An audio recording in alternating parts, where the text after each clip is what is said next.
नमस्कार, business express में आपका स्वागत है। मैं हूं आपके साथ अंकिता और आइए अब खबरें देखते हैं विस्तार से।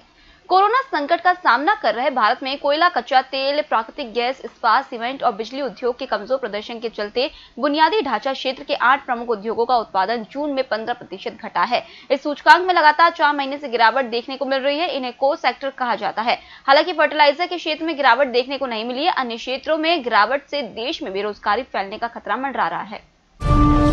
कोरोना वायरस के कारण लागू लॉकडाउन टेक कंपनियों के लिए वरदान साबित हुआ है। यही कारण है कि जहां दूसरी कंपनियों को नुकसान हो रहा है, वहीं टेक कंपनियां मुनाफे का रिकॉर्ड बना रही है। दुनिया की दिग्गज टेक कंपनियां फेसबुक, एप्पल और गूगल ने वित्तीय वर्ष 2020 की अप्रैल-जून तिमाही के वित्तीय नतीजे घोषित कर दिए हैं। इस तिमाही में चारों कंपनियों का संयुक्त रूप से रेवेन्यू $198 बिलियन, करीब 14 लाख करोड़ रुपए रहा है। यह रिलायंस इंडस्ट्रीज लिमिटेड के कुल मार्केट कैप के बराबर है। दुनिया की दिग्गज कंपनियां भारत में निवेश को लेकर उत्साहित है और भारी निवेश की तैयारी है। अमेजॉन, गूगल और फेसबुक तीनों ने अपने नतीजों के दौरान भारत को सबसे बड़ा निवेश क्षेत्र बताया है और योजनाओं का खाका प्रस्तुत किया है। गूगल शिक्षा और कृषि जैसे क्षेत्रों में आर्टिफिशियल इंटेलिजेंस के इस्तेमाल का अध्ययन करेगी।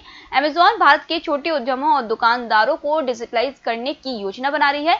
वहीं फेसबुक व्हाट्सएप को पेमेंट प्लेटफॉर्म बनाना चाहती है।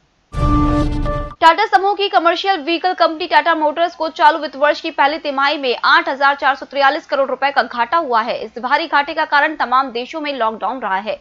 इससे जुगाड़ लैंड रोवर की बिक्री में 42% की गिरावट आई है। वहीं दूसरी ओर फार्मा कंपनी सन फार्मा को इसी अवधि में 1,655 करोड़ रुपए का घाटा हुआ है।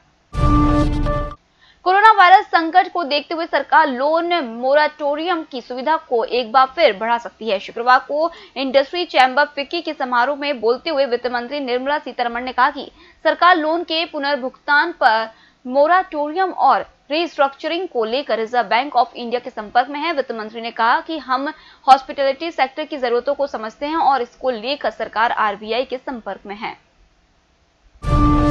देश में पहले मोबाइल कॉल के शुक्रवार को 25 वर्ष पूरे होने के अवसर पर cellular operators association of India की ओर से आयोजित वेबिनार में रिलायंस इंडस्ट्रीज के चेयरमैन और एमडी मुकेश अंबानी ने कहा है कि देश को 2G से मुक्त कराने की जरूरत है। वहीं भारतीय एयरटेल के चेयरमैन सुनील भारती मित्तल ने दूरसंचार उद्योग पर लागू शुल्क कम करने की वकालत की। ब्रोकर और व्यापारियों को सेबी ने बड़ी राहत देते हुए सेबी ने कहा है कि अगर ट्रेडिंग मेंबर्स से क्लाइंट से कम 20% अपफ्रंट मार्जिन जमा करते हैं तो शॉर्ट कलेक्शन के लिए पेनाल्टी लागू नहीं होगी। यह फैसला ट्रेडिंग मेंबर्स या क्लियरिंग मेंबर्स और स्टॉक ब्रोकर एसोसिएशन से रिप्रेजेंटेशन मिलने के बाद लिया गया है। सामान्य तौर पर बेहतर रिटर्न देने वाले एसेट्स में सेविंग की राशि का निवेश किया जाता है। जब ब्याज दरें ज्यादा थी तो बैंक फिक्स डिपॉजिट में ज्यादा निवेश किया जाता था। वर्तमान समय में विरोधाभासी हालात हैं। स्टेट बैंक ऑफ इंडिया की एक शोध रिपोर्ट के मुताबिक नकारात्मक वास्तविक ब्याज दरों के बावजूद लोगों ने अपनी सेविंग बढ़ा दी है। लोग एहतियात के तौर पर पैसे बचाकर बैंक खातों में जमा कर रहे हैं।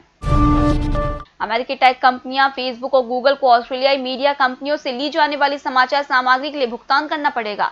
ऑस्ट्रेलियाई वित्त मंत्री का कहना है कि इस मसौदे पर 28 अगस्त तक चर्चा के बाद इसे संसद में प्रस्तुत किया जाएगा और वर्ष के अंत तक यह कानून बन जाएगा। उन्होंने कहा कि इससे प्रतिस्पर्धा, उपभोक्ता सुरक्षा बढ़ेगी और मीडिया में स्थिरता आएगी। फिलहाल इस बुलेटिन में इतना ही। आप बने रहिए EMS टीवी के साथ। नमस्कार।